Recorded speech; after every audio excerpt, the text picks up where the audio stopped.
Hello everyone, welcome to my YouTube channel. इस video में आप लोगों को कराने वाली हूँ हिंदी भाषा का विकास और उसकी बोलियाँ। क्योंकि आपके जो सब्जेक्ट है हिंदी, जो कि मोस्टली एग्ज़ाम में 20 मार्क्स का आता है, वहाँ पर हिंदी का विकास और उसकी बोलियों से रिलेटेड आपका वहाँ पर टॉपिक दे रखा है। तो देने का मतलब है कि आयोग वहाँ से एग्ज़ाम में पूछ सकता है। ठीक है, तो हम इसे यहाँ पर करने वाले हैं। हम क्या कर रहे हैं? भाषा, हिंदी भाषा, भाषा का विकास और उसकी बोलियाँ।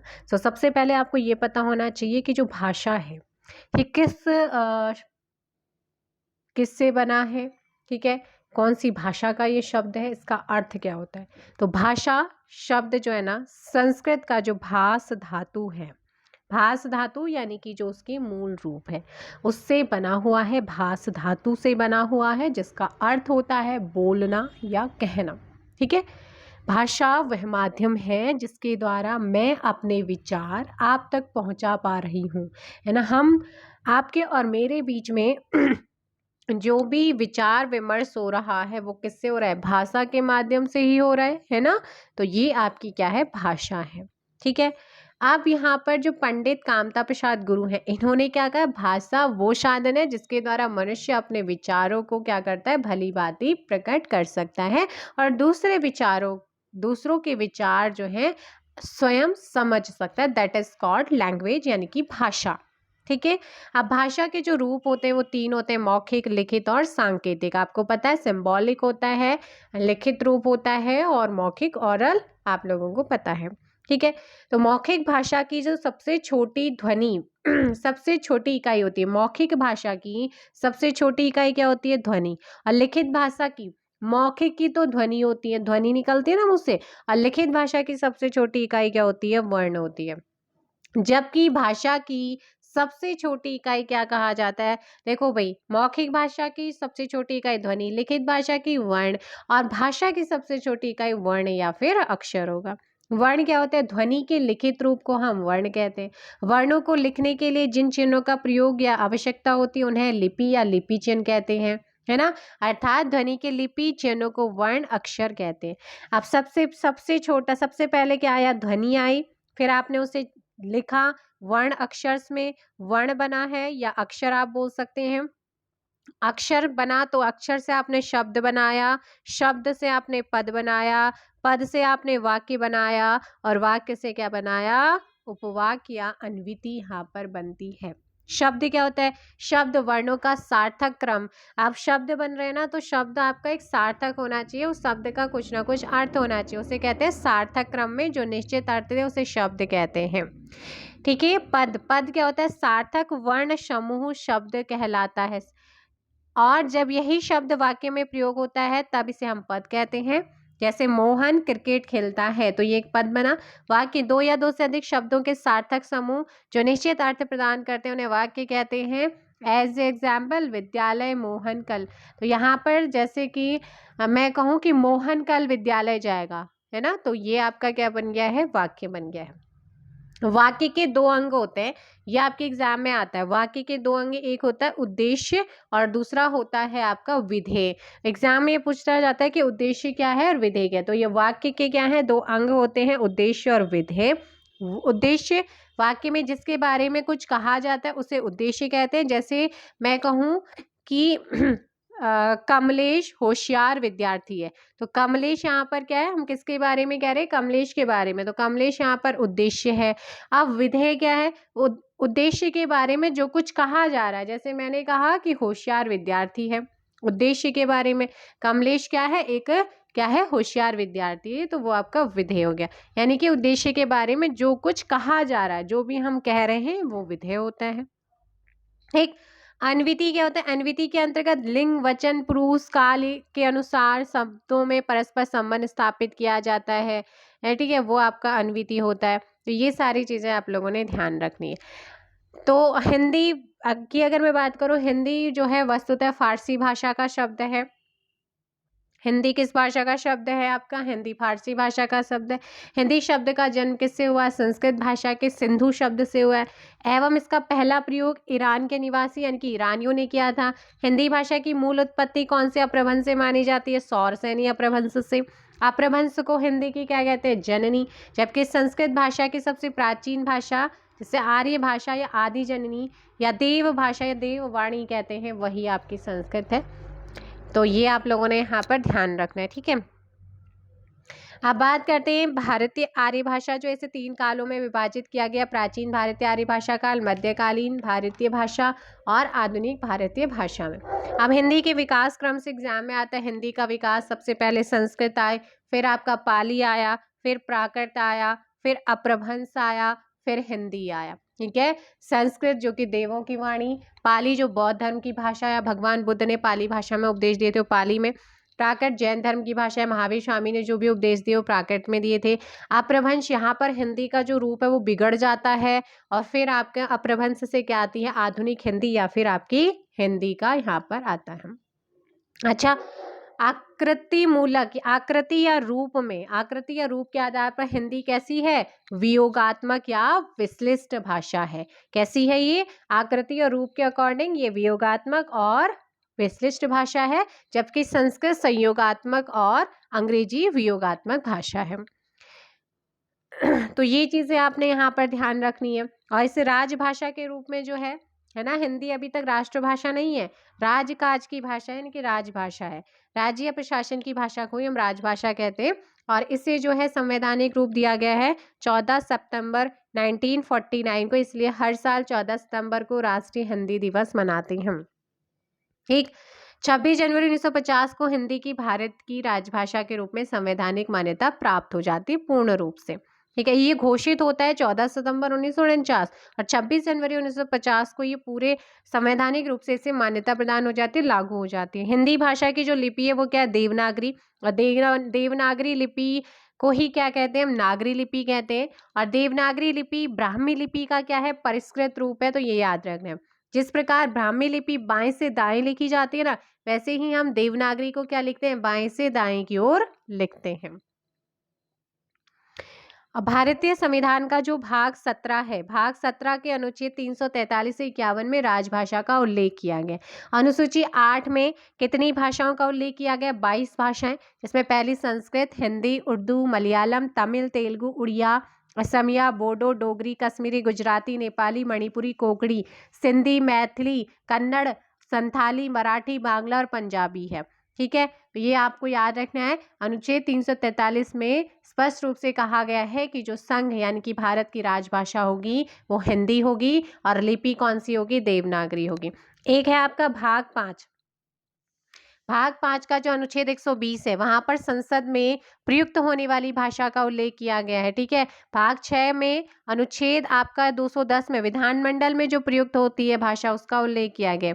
और संविधान का अनुच्छेद 344 जो है वहां पर उसके तहत राष्ट्रपति ने 7 जून 1955 को बीजी खैर की अध्यक्षता में क्या किया था, प्रथम राजभाषा आयोग का गठन किया। किस आर्टिकल के तहत, किसने किया, कब किया और किसकी अध्यक्षता में किया, ये आपने याद रखना है। 345 में प्रादेशिक भाषाओं यानी कि राजभाषा आयोग के गठन का उल्लेख 344 में है। 345 में प्रादेशिक भाषाओं के बारे में प्रावधान किया गया है। 346 में जो पत्रादि की राजभाषा यानी कि अर्थात एक राज्य से दूसरे राज्य या फिर एक राज्य से संघ के बीच में जो संवाद होता है ना, उसके लिए राजभाषा का उल्लेख है। 347 में किसी राज्य की जनसंख्या के एक समूह द्वारा बोली जाने वाली भाषा का प्रावधान 347 में। 348 में सर्वोच्च न्यायालय और उच्च न्यायालय विधेयक, अधिनियम, अध्यादेश आदि में जो भाषा प्रयोग की जाती है उसका प्रावधान किया गया 348 में। 349 में भाषा संबंधी विधियों को अधिनियमित करने का प्रावधान है। 350 में शिकायत निवारण के लिए जो प्रयुक्त भाषा उसका प्रावधान है। 350 ए में प्राथमिक स्तर पर मातृभाषा में शिक्षण से संबंधित प्रावधान है। अनुच्छेद 350-20 में भाषाई अल्पसंख्यक वर्गों के लिए विशेष प्राधिकारी का उल्लेख है। अनुच्छेद 351 में हिंदी भाषा का विकास के लिए निर्देश दिए गए हैं। ये चीजें आपने ध्यान रखना है। देखो भाई, अभी तक ये आता है एग्जाम में, संस्कृत है, तमिल, तेलुगु, कन्नड़, मलयालम, उड़ीसा। ये जो ओडिसी लैंग्वेज है, इतनी लैंग्वेजेस को क्या मिला है, शास्त्रीय भाषाओं का दर्जा मिल चुका है, क्लासिकल लैंग्वेज का दर्जा मिल चुका है। तो ये आप लोगों ने ध्यान रखना है, ठीक है। चलिएगा, अब यहाँ पर कुछ और चीजें मैं आपको बताती हूँ कि विश्व हिंदी दिवस आपका कब मनाया जाता है। 10 जनवरी को विश्व हिंदी दिवस मनाते हैं और 10 जनवरी 2006 को, है ना, भारत में विश्व हिंदी दिवस मनाए जाने की घोषणा 10 जनवरी 2006 को जो प्राइम मिनिस्टर थे हमारे दैट टाइम पे डॉक्टर मनमोहन सिंह, उन्होंने की थी। भारतीय दूतावास ने सबसे पहले जो है विश्व हिंदी दिवस कहाँ मनाया था? नॉर्वे में मनाया था भारतीय दूतावास ने। तो यहाँ पर फर्स्ट क्वेश्चन है कि किस वर्ष में हिंदी भाषा को कार्यान्वित करने या स्वीकृति का जो है प्रस्ताव रखा गया था? तो ये प्रस्ताव आपका रखा गया है कब? आंसर हो जाएगा ऑप्शन ए 14 सितंबर 1949 और 26 जनवरी 1950 को इसे लागू कर दिया। 14 सितंबर 1949 को भारतीय संविधान सभा ने हिंदी को भारत संघ की कौन सी भाषा का दर्जा दिया है? राजभाषा का, ऑप्शन डी यहाँ पर सही होगा। नेक्स्ट क्वेश्चन आप लोगों का है, हिंदी दिवस किस तिथि को मनाया जाता है? हिंदी दिवस किस तिथि को मनाते हैं? 14 सितंबर, ऑप्शन डी। हिंदी भाषा किस लिपि में लिखी जाती है? हिंदी भाषा किस लिपि में लिखी जाती है? देवनागरी में, ऑप्शन ए। नेक्स्ट क्वेश्चन आप लोगों का है, संविधान के किस अनुच्छेद में हिंदी को राजभाषा तथा इसकी लिपि देवनागरी को स्वीकार किया गया है? तो कौन सा आर्टिकल कहता है कि भारत की जो राजभाषा होगी वो हिंदी और लिपि होगी देवनागरी? 343 संविधान के अनुच्छेद 344 ए के अनुपालन में भारत के राष्ट्रपति ने राजभाषा आयोग का गठन किया था।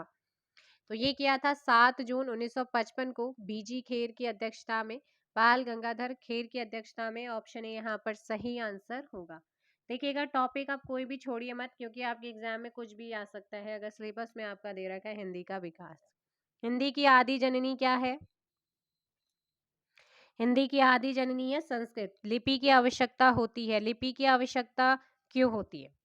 सो जो वर्ण होते हैं उनको उनको जिस ढंग से हम लिखते हैं वही आपकी भाषा लिखने में मदद करती है, उसे कहते हैं लिपि। देवनागरी लिपि का सर्वप्रथम प्रयोग कहाँ हुआ था? बताइएगा। जो देवनागरी लिपि है ना, इसका सर्वप्रथम प्रयोग कहाँ हुआ था? सबसे पहले जय भट्ट जो है इनके शिलालेख में इसका प्रयोग किया गया है। वर्तमान हिंदी किस लिपि में लिखी जाती है? सो वर्तमान जो है ना वो देवनागरी में लिखी जाती है। ऑप्शन डी आपका यहाँ पर सही आंसर होगा। भारत के संविधान के किस अनुच्छेद में जो है हिंदी को भारत की राजभाषा बताया गया है? अनुच्छेद 343(1). हिंदी किस भाषा के उत्तराधिकारिणी है? हिंदी किस भाषा की उत्तराधिकारिणी है आपसे पूछा गया है। तो ये है संस्कृत की, ऑप्शन सी। संसार की प्रमुख भाषाओं में हिंदी का स्थान क्या है?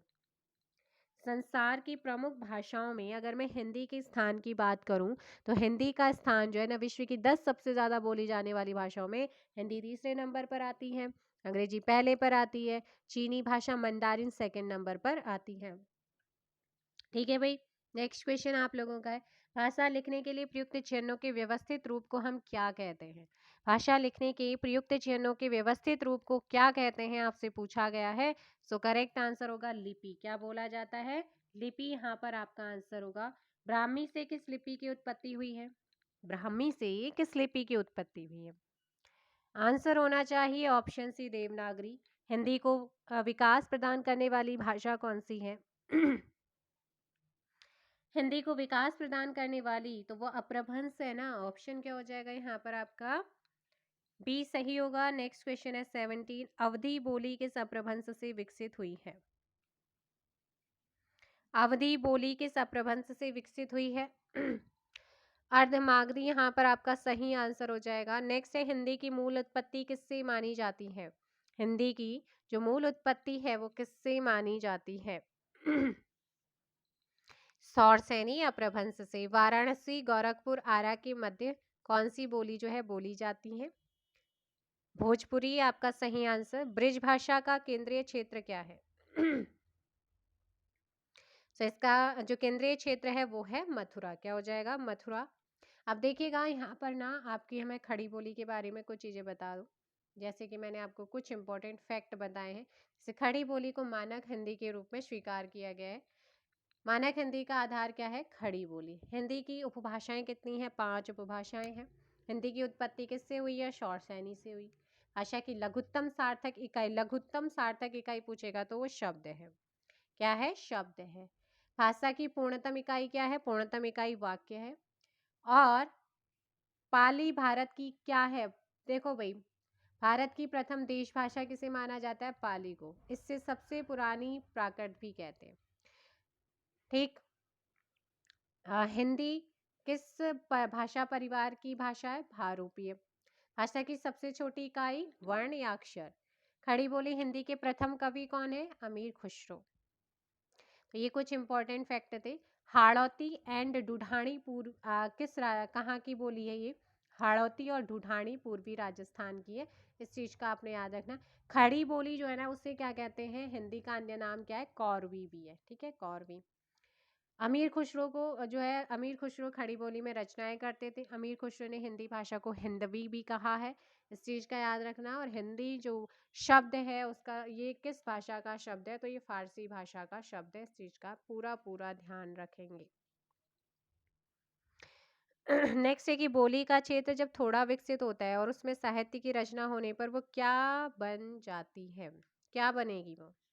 कौन सी भाषा? सो करेक्ट आंसर हो जाएगा भाई यहाँ पर क्वेश्चन नंबर 21 ऑप्शन सी उपभाषा उसे बोलेंगे। 21 का सी। नेक्स्ट है बुंदेली का क्षेत्र कौन सा? बुंदेली का क्षेत्र आपसे पूछा गया है। मैं पूरी पूरी कोशिश करूंगी जितनी आपके एग्जाम में आ सकता है वो आपके लिए जो है कराया जाए आपको। सो क्वेश्चन नंबर आपका 22 ऑप्शन हो जाएगा डी, झांसी, जालौन और दतिया। आगे है जिस भाषा का अनुवाद किया जाता है उसे क्या कहते हैं? जिस भाषा का अनुवाद किया जाता है उसे क्या कहते हैं? सो उसे कहा जाता है स्रोत भाषा। ब्रज हिंदी किस उपभाषा के अंतर्गत आती है? 24, तो ये पश्चिमी हिंदी के अंतर्गत आती है। नेक्स्ट क्वेश्चन, पूर्वी हिंदी क्षेत्र में कौन सी बोली नहीं बोली जाती है? सो 25 एंड करेक्ट आंसर डी, जयपुरी हो जाएगा। नेक्स्ट क्वेश्चन है कि निम्नलिखित में से कौन सी बोली उत्तर प्रदेश में बोली जाती है? सो देखो भाई, उत्तर प्रदेश की अगर मैं बात करूँ ना, तो बुंदेली और आपकी हाड़ौती दोनों ही बोली जाती है। इसलिए ए एंड डी आपका एक नया ऑप्शन बनेगा यहाँ पर। Listen listen listen. हाड़ौती तो राजस्थान की, बुंदेली और कन्नौजी आएगा। ठीक है। 26 का जो ना ए एंड सी यहाँ पर आपका आंसर होगा, ए एंड सी। मथुरा और वृंदावन में प्रमुखतः कौन सी भाषा बोली जाती है? ब्रज भाषा। निम्न में से कौन सी बोली उत्तर प्रदेश की नहीं है? 28 का सी यहाँ पर मेवाती होगा। नेक्स्ट क्वेश्चन है 29, कौन सी प्राचीन भाषा नहीं है? तो प्राचीन भाषा में पंजाबी नहीं है। और आपको मैं उत्तराखंड के कुमाऊनी और गढ़वाली दोनों आपके जो उपभाषाएं आपके एग्जाम में आई थी ना, वो करा चुकी हैं। तो जाकर के आप प्लेलिस्ट देखिएगा परीक्षा वाणी वाला, वहां पर आपको मिल जाएगा। कौन सी बोली बिहारी की नहीं है? बिहारी की यहाँ पर जयपुरी नहीं, क्योंकि ये राजस्थान की है। मैथिली, भोजपुरी, मगही यहाँ पर आपका आंसर होगा। पंजाब में हिंदी का प्रचार किसने किया था? लास्ट में आपको पूरा एक बार संक्षेप में सारी चीजें बता दूंगी, जिससे कि आपको सब कुछ लर्न हो जाएगा एक साथ। ऑप्शन डी, श्रद्धालाल फुलोरी, यहाँ पर पंजाब में हिंदी का प्रचार इन्होंने किया था। आगे है निम्नलिखित में से कौन सी बोली उत्तर प्रदेश की नहीं है? जयपुरी आपका सही आंसर होगा 32 का। नेक्स्ट है कि जयपुरी का स्थानीय नाम, वेरी इंपॉर्टेंट, जो कि अक्सर एग्जाम में आता है। जयपुरी का जो स्थानीय नाम है वो है आपका ढूढ़ानी। उत्तर प्रदेश में कौन सी भाषा नहीं बोली जाती है? नहीं बोली जाती है, सो वो है आपकी पहाड़ी, नहीं बोली जाती है। आगे है आधुनिक भारतीय भाषाओं का विकास किससे हुआ है? जो आधुनिक भारतीय भाषाएं हैं ना, इनका जो आर्य भाषा है, इनका जो विकास हुआ है वो किससे हुआ है? आपको पता है कि आधुनिक भारतीय आर्य भाषाओं का विकास अपभ्रंश से हुआ है। आधुनिक भारतीय आर्य भाषा का काल जो है कब से कब तक का है? कब से कब तक का ही माना जाता है आधुनिक वाला? सो यहाँ पर आप लोगों ने ध्यान रखना है। आपको पहले तो बता देती हूँ कि प्राचीन भारतीय आर्य भाषा का काल 1500 ईस्वी पूर्व से 500 ईसा पूर्व तक। मध्यकालीन भारतीय आर्य भाषा का काल 500 ईसा पूर्व से लेकर के 1000 ईस्वी तक का माना जाता है। और वहीं आधुनिक भारतीय आर्य भाषा का काल 1000 ईस्वी से अब तक का जो है वो आपका है। तो 1000 ईस्वी से अब तक का 36 का आंसर हो जाएगा सी। लौकिक संस्कृत और डॉट डॉट अपभ्रंश हिंदी भाषा का उचित विकास क्रम, रिक्त स्थान के लिए उचित विकल्प कौन सा होगा? सो जल्दी से आंसर दीजिएगा इस क्वेश्चन का। क्वेश्चन नंबर 37, लौकिक, संस्कृत, पाली और प्राकृत अपभ्रंश हिंदी भाषा का उचित विकास क्रम। ऑप्शन आपका डी 37 का। नेक्स्ट है, हिंदी का मानक रूप किस भाषा से विकसित हुआ है? खड़ी बोली से, जिसे कौरवी कहा जाता है। मथुरा, आगरा, धौलपुर, ग्वालियर आदि क्षेत्र में निम्नलिखित में से कौन सी बोली बोली जाती है? ब्रजभाषा। ऑप्शन सी, निम्नलिखित में से प्राचीन भारतीय आर्य भाषा कौन सी है? वैदिक संस्कृत। दिए गए विकल्पों में से द्रविड़ परिवार की भाषा कौन सी है? कन्नड़ यहाँ पर आंसर होगा 41 का सी। नेक्स्ट है, हाड़ौती बोली कहाँ बोली जाती है? हाड़ौती कहाँ की है? सो ये आपका आंसर हो जाएगा भाई राजस्थान। क्या हो जाएगा? राजस्थान आपका यहाँ पर आंसर होगा। रागड़ी बोली कहाँ बोली जाती है? Question number 43, Haryana. इनमें से कौन सी बोली मध्य प्रदेश की प्रमुख बोलियों में से नहीं है?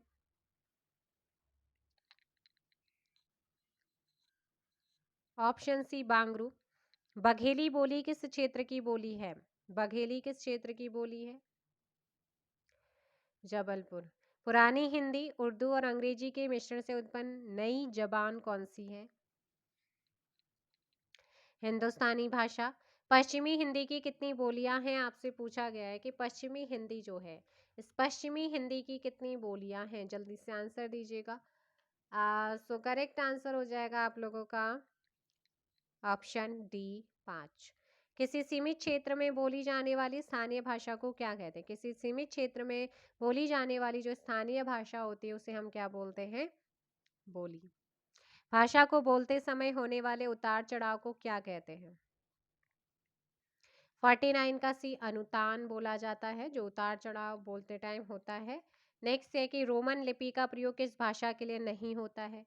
रोमन लिपि का प्रयोग किस भाषा के लिए नहीं होता है? वो है कुल्लई। क्या हो जाएगा? कुल्लुई। आगे है, जनगणना 2001 के अनुसार या एक के हिसाब से भारत में निम्नलिखित में से सबसे अधिक कौन सी भाषा बोली जाती है? बंगाली। कन्नौजी बोली मुख्य रूप से निम्न में से कौन से जिले में बोली जाती है? फर्रुखाबाद। नेक्स्ट क्वेश्चन आप लोगों का है, बांगरू भाषा ज्यादातर कौन सी राज्य में बोली जाती है? जो बांगरू है ना, ये सबसे ज्यादा जो है ये कहाँ पर बोली जाती है? बांगरू। सो करेक्ट आंसर होना चाहिए हरियाणा। ठीक है, हरियाणा। हिंदी के स्थान पर अंग्रेजी को सन 1855 में भारत की शिक्षा और प्रशासन की भाषा के रूप में किसने जो है स्थापित किया? सो 54 का करेक्ट आंसर होगा ए, लॉर्ड मैकाले। भाषा के क्षेत्रीय रूप को क्या कहा जाता है? भाषा के क्षेत्रीय रूप को क्या कहा जाता है? बोली। निम्नलिखित में से कौन सा भाषा का मौखिक रूप है? परिचर्या। कन्नड़ का संबंध किस भाषा परिवार से है? द्रविड़ भाषा परिवार। नेक्स्ट है आपका 58, हिंदी की खड़ी बोली किस अपभ्रंश से विकसित हुई है? और सैनी से। हिंदी भाषा की बोलियों के वर्गीकरण के आधार पर छत्तीसगढ़ी बोली किसके अंतर्गत आती है? तो ये आती है आपके किसके अंतर्गत? 59 का ऑप्शन सी, पूर्वी हिंदी यहाँ पर आंसर होगा। नेक्स्ट है, छत्तीसगढ़ी किस भाषा की बोली है? छत्तीसगढ़ी किस भाषा की बोली है? आंसर हो जाएगा डी, पूर्वी हिंदी की है। हिंदी भाषा की कितनी विख्यात बोलियां हैं? हिंदी भाषा की कितनी विख्यात बोलियां हैं? 5। हिंदी आकृति की दृष्टि से निम्नलिखित में से किस प्रकार की भाषा है? मैंने बताया था हिंदी आकृति या रूप की दृष्टि से किस प्रकार की भाषा है, तो वो है आपका बी, सिसलिस्ट या विसलिस्ट योगात्मक आपका आंसर होगा। ठीक है, तो इस चीज का आप यहाँ पर ध्यान रखेंगे क्योंकि एग्जाम में आता है कि जो हमारी हिंदी है आकार की दृष्टि से किस प्रकार की भाषा है। सो आपको याद रखना है वियोगात्मक या विसलिस्ट या सिलिस्ट भाषा इसे कहते हैं। ब्रज भाषा का विकास किस अपभ्रंश से हुआ है? ऑप्शन डी सौरसेनी आपका यहाँ पर सही आंसर होगा। नेक्स्ट है, किस क्षेत्र की बोली को काशिका कहा गया है? किस क्षेत्र की बोली को काशिका कहा गया है? वाराणसी। पश्चिमी हिंदी के अंतर्गत कौन सी बोली आती है? कन्नौजी। निम्नलिखित में से कौन सी बोली पूर्वी हिंदी के अंतर्गत नहीं आती है? मगही।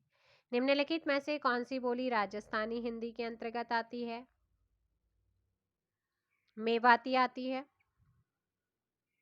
सितंबर मास में 10वां विश्व हिंदी सम्मेलन भारत के किस शहर में आयोजित किया गया था? 68 का करेक्ट आंसर हो जाएगा यहाँ पर ए, भोपाल में। कहाँ पर हुआ था? भोपाल आपका यहाँ पर सही आंसर होगा। क्या हो जाएगा? भोपाल आपका सही आंसर होगा।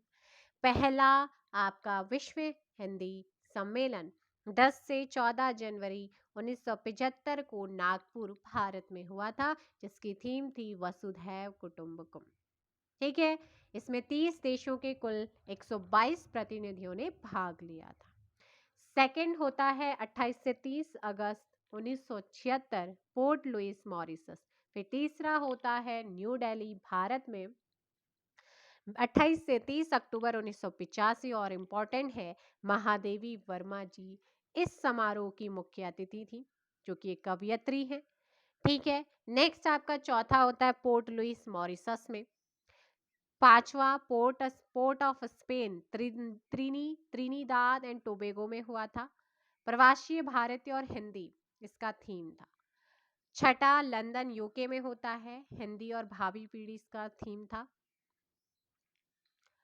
और जो ये आपका छठा था ना, इसमें हिंदी को राजभाषा बनाए जाने के 50वें वर्ष में इसका आयोजन हुआ था, इसमें 21 देशों के 100 प्रतिनिधियों ने भाग लिया। सातवां पारामारिबो सूरीनाम में हुआ था। और फिर उसके बाद 8वां न्यूयॉर्क संयुक्त राज्य अमेरिका में हुआ, विश्व मंच पर हिंदी इसकी थीम थी। 9वां जोहान्सबर्ग दक्षिण अफ्रीका में हुआ। 10वां भोपाल भारत में हुआ था।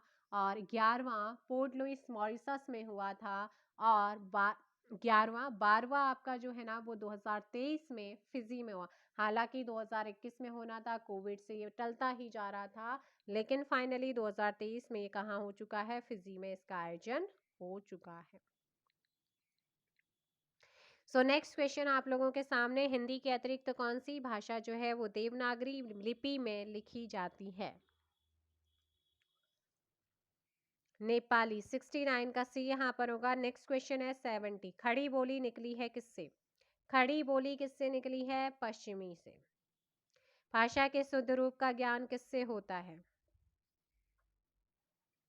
व्याकरण से। किस बोली में ने परसर्ग लगाया जाता है? कौन सी बोली है जिसमें ने परसर्ग लगता है? खड़ी बोली है ना। नेक्स्ट क्वेश्चन है, भारतवर्ष के लिए हिंदी भाषा का नाम सबसे पहले किसने सुझाया था? राजा राममोहन राय आपका आंसर होगा B. A very important question GK का भी है। हिंदी का आधार क्या है? थोड़ा सा यहाँ पर क्वेश्चंस खींच रहे, कुछ ही क्वेश्चन है। आंसर आपका होना चाहिए यहाँ पर खड़ी बोली। क्या होगा? खड़ी बोली। पूर्वी हिंदी विकसित हुई है, कौन से अपभ्रंश से पूर्वी हिंदी विकसित हुई है? अर्धमागधी अपभ्रंश से। भारत में आर्य भाषा का आरंभ कब हुआ? 1500 ईस्वी पूर्व के आसपास। कौन हिंदी की उपभाषा नहीं है? मराठी। गाजीपुर में बोली जाने वाली प्रमुख बोली कौन सी है? भोजपुरी। हाड़ौती बोली है पूर्वी राजस्थान की। क्या है? पूर्वी राजस्थान की। आगे बात करते हैं, निम्नलिखित बोलियों में से कौन सी बोली उत्तर प्रदेश में सामान्यतः नहीं बोली जाती है? मैथिली नहीं बोली जाती है। भारत के किस प्रांत में कोंकणी भाषा बोली जाती है? महाराष्ट्र और गोवा। निम्न में से कौन सी भाषा उत्तर प्रदेश की दूसरी राज्य भाषा है? जैसे हमारे उत्तराखंड की दूसरी कौन सी है? संस्कृत। वैसे ही यहाँ की है उर्दू। रामचरितमानस की रचना किस भाषा में है? अवधी। खड़ी बोली हिंदी का प्रथम कवि कौन माना जाता है? सो ये माने जाते हैं भाई आपके अमीर खुसरो, ऑप्शन डी आपका सही होगा। नेक्स्ट क्वेश्चन है आप लोगों का कि खड़ी बोली हिंदी का अन्य सही नाम क्या है? कौरवी। फैजाबाद जनपद में बोली जाने वाली बोली कौन सी है? अवधी। कन्नौजी बोली किस जनपद में बोली जाती है? हरदोई जनपद में। नेक्स्ट क्वेश्चन है 88 कि अधोलिखित में से कौन सी बोली उत्तर प्रदेश की नहीं है? बघेली। अधोलिखित में से एक भोजपुरी क्षेत्र नहीं है? इलाहाबाद, वर्तमान का प्रयागराज। बहराइच, सुल्तानपुर, रायबरेली किस बोली के क्षेत्र हैं? अवधी के। आयो शब्द निम्नलिखित में से किस बोली का है? ब्रज। हिंदी शब्द किसका दिया हुआ है? सो हिंदी शब्द ईरानियों का दिया हुआ है। पंजाबी भाषा किस लिपि में लिखी जाती है? गुरुमुखी आपका आंसर होगा। नेक्स्ट है खड़ी बोली का प्रथम महाकाव्य कौन सा है? 94 प्रिय प्रवास। इनमें बिहारी हिंदी का रूप नहीं है, कौन सा? अवधी। बौद्ध धर्म से जुड़े हुए साहित्य की भाषा है? पाली। हरियाणवी या बांगरू बोली किस अपभ्रंश से विकसित हुई है? पश्चिमोत्तरी सौरसैनी अपभ्रंश से। हिंदी का पाणिनि किसे कहा जाता है? किशोरीदास वाजपेयी को। नेक्स्ट क्वेश्चन आपका बनेगा हिंदी का प्रथम व्याकरण लिखने वाला विद्वान जेसुआ कैटलर थे। हिंदी का प्रथम व्याकरण लिखने वाले विद्वान जेसुआ कैटलर, ऑप्शन ए। अपभ्रंश का वाल्मीकि किसे माना जाता है या किसे कहा जाता है? स्वयंभू को, ऑप्शन डी। नेक्स्ट क्वेश्चन है भारत के उच्चतम न्यायालय तथा उच्च न्यायालयों की जो भाषा है, भाषा संबंधी निर्देश किस अनुच्छेद में दिया जा गया है? 101 का सी होगा अनुच्छेद 348। नेक्स्ट आपका क्वेश्चन है भारतीय संविधान में 22 भाषाओं को आधिकारिक भाषा का दर्जा दिया गया जिनमें यह भाषा शामिल नहीं है। Bhojpuri, option D. 102 का आंसर हो जाएगा आपका भोजपुरी, ऑप्शन डी। नेक्स्ट है भारतीय संविधान के अनुच्छेद 210 में क्या निर्देशित है? ऑप्शन बी हो जाएगा आपका विधानमंडल में प्रयुक्त होने वाली भाषा के बारे में। नेक्स्ट है केंद्रीय हिंदी निदेशालय की स्थापना कब हुई है? 104 ऑप्शन डी सन 1960 में केंद्रीय हिंदी निदेशालय की क्या हुई है? स्थापना। नेक्स्ट क्वेश्चन आप लोगों का है अवधी बोली का अन्य नाम क्या है? सो अवधी बोली का अन्य नाम है कौशली। क्या हो जाएगा? कौशली है। आइएगा कुछ यहाँ पर देख लेते हैं अपभ्रंश जो कि जिसका टाइम पीरियड जो 1000 के आसपास 900 से 1000 का आसपास माना जाता है, लेकिन मोस्टली आपको दिखने को मिलेगा 500 से 1000 ईस्वी वाला। ठीक है, इसमें आपका अपभ्रंश के जो टाइप्स है वो आ जाएगा सौरसैनी अपभ्रंश, मागधी अपभ्रंश, अर्धमागधी अपभ्रंश, खस अपभ्रंश। इसके अलावा आपका इनकी जो है जो हिंदी है पश्चिमी हिंदी, सौरसैनी में पश्चिमी और राजस्थानी हिंदी आता है। और इसी में आपका जो है पश्चिमी हिंदी में खड़ी बोली या कौरवी, ब्रजभाषा, कन्नौजी, बुंदेली, बांगरू। बांगरू हरियाणी या जाटू भी से बोला जाता है।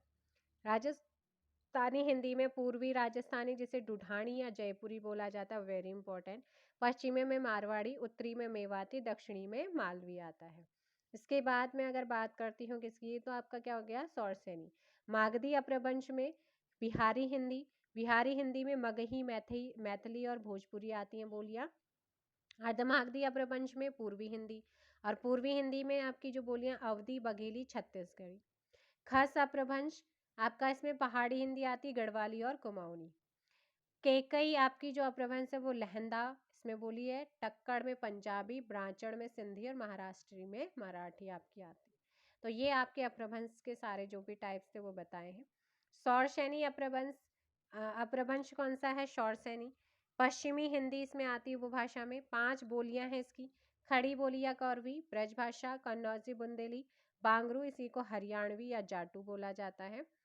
सौरसैनी अपभ्रंश इसमें राजस्थानी हिंदी है, इसकी 4 बोलियां हैं, मारवाड़ी, मेवाती, ढूढ़ानी। या इसी को जयपुरी कहा जाता है और मालवी आता है। मागधी अपभ्रंश बिहारी हिंदी आता है, इसकी 3 बोलियां हैं, मगही, मैथिली और भोजपुरी आता है। अर्धमागधी अपभ्रंश आपका पूर्वी हिंदी इसमें है। अर्धमागधी में 3 बोलियां हैं, अवधी, बघेली और छत्तीसगढ़ी। खस अपभ्रंश में पहाड़ी हिंदी, जिसकी 2 बोलियां हैं, गढ़वाली और कुमाऊनी। ठीक है, इस चीज का आप यहाँ पर ध्यान रखेंगे। और अपने उत्तराखंड की अगर मैं बोलियों की बात करती हूँ, ठीक है, उपबोलियों की, तो देखो भाई, अगर मैं बात करूँ ना कुमाऊनी बोलियों की, तो राज्य में जो कुमाऊनी क्षेत्र है उसके उत्तरी और दक्षिणी जो सीमांत को छोड़कर शेष पूरे भाग में कुमाऊनी है बोली जाती है। कुमाऊनी भाषा का विकास दरद, खस, पैसाची और प्राकृत बोलियों से हुआ है। हिंदी की भांति कुमाऊनी भाषा का विकास भी किससे हुआ है? सौरसैनी अपभ्रंश या खस अपभ्रंश। ठीक है, और त्रिलोचन पांडे के अकॉर्डिंग उच्चारण, ध्वनि या तत्व और रूप रचना है ना, इसके आधार पर कुमाऊनी भाषा को 4 वर्गों में और उसकी 12 बोलियां इसकी निर्धारित की, जिसमें पहली है पूर्वी कुमाऊनी वर्ग। पूर्वी कुमाऊनी में कुमैया, ये नैनीताल से लगे हुए काली कुमाऊं वाला क्षेत्र है। सौरियाली कौन सा है? उपबोली आप इसे बोल सकते हैं, सौरियाली पूर्वी कुमाऊनी वर्ग में। तो ये आपका सौरियाली या सौर क्षेत्र में बोली जाती है। इसके अलावा जो दक्षिण जोहार और पूर्वी गंगोली क्षेत्र है वहाँ पर सिराली, अस्कोट वाला क्षेत्र आ जाता है। अस्कोट के पश्चिम में सिरा क्षेत्र में अस्कोटी या अस्कोट क्षेत्र की बोली और नेपाली भाषा का प्रवाह यहाँ पर देखने को मिलता है। पश्चिमी कुमाऊनी की बात करते हैं, दूसरा वर्ग पश्चिमी है। खस पराजिया और पछाई, फालदा कोटी, चौगरखिया, गंगोई और दनपुलिया, ये आपका आता है पश्चिमी कुमाऊनी में।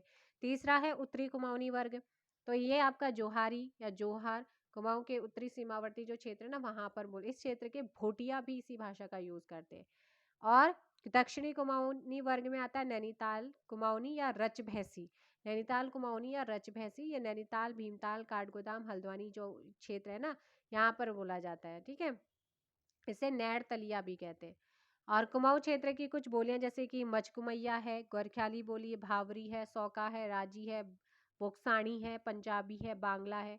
तो ये आप लोगों ने यहाँ पर याद रखना है। गढ़वाली बोली की अगर मैं बात करती हूँ तो मैक्स मुलर थे एक विद्वान जिन्होंने अपनी पुस्तक साइंस ऑफ लैंग्वेज में गढ़वाली को प्राकृतिक भाषा का रूप माना है। और बोली की दृष्टि से गढ़वाली को डॉक्टर ग्रियर्सन ने 8 भागों में बांटा है: श्रीनगर, नागपुरिया, दसौली, बधाड़ी, राठी, माजकुमैया, सलाणी एवं टिहरी याली। ठीक है, तो ये आप लोगों ने याद रखना है। तो ये गढ़वाली और कुमाऊनी की कुछ उपबोलियां थी जिनके नाम आप लोगों ने याद कर लेने हैं। मिलते हैं नेक्स्ट वीडियो में, फिलहाल के लिए इतना ही। सेशन कैसा लगा ज़रूर बताइएगा। नेक्स्ट आपका चैप्टर रहेगा वर्णमाला से और विराम चिन्हों से, जिन्हें बहुत अच्छे तरीके से मैं आप लोगों को कराऊंगी। Thank you so much, bye bye, take care.